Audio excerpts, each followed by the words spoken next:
સુરેશભાઈ પરમાર અને એમની ફેમિલી આજે યુકે વિઝિટર વિઝા અપ્રુવલ લાવ્યા છે.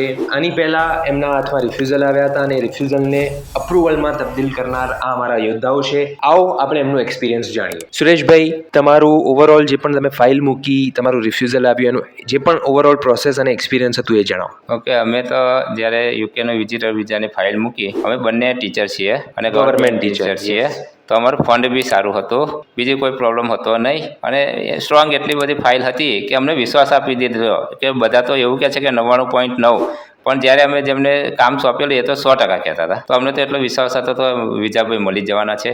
પણ જ્યારે ફાઇલ આવી ત્યારે અમારા વિઝા નહોતા મળ્યા, રિફ્યુઝ થયા હતા, રિજેક્ટ થયેલા કે હવે શું કરીશું. તો પછી અમને એવું થયું કે મારી બેટી જે કેનેડા 2.5 વર્ષ પહેલાં મેં મોકલેલી અને એપેક્સ થ્રુ જ મોકલેલી, તો મને એવું થયું કે હવે એપેક્સમાં અમે જઈશું અને તેમને આ લેટર બતાવીશું. આ લેટરની અંદર એવું લખેલું કે ભાઈ એપ્લિકાન્ટ જે છે એ અપીલ કરી શકતા નથી.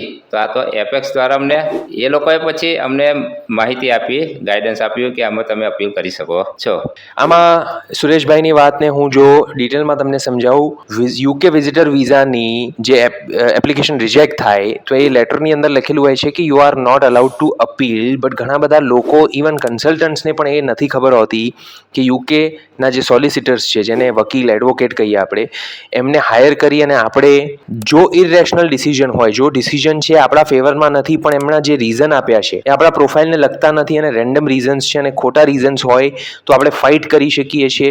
અને એ જ ફાઇટ એપેક્સ થ્રુ સુરેશભાઈ પરમારની ફેમિલીએ કરીને આજે એ ફાઇટના અંતમાં જે ડિસિઝન આવ્યું, યુકે એમ્બસીને પોતાનું ડિસિઝન બદલવું પડ્યું, રિફ્યુઝલનું અપ્રુવલ કરીને આપવું પડ્યું. એમના પ્રોફાઇલ પર કોઈ રિફ્યુઝલ હવે દેખાતું નથી, એમના વિઝા આવેલા છે.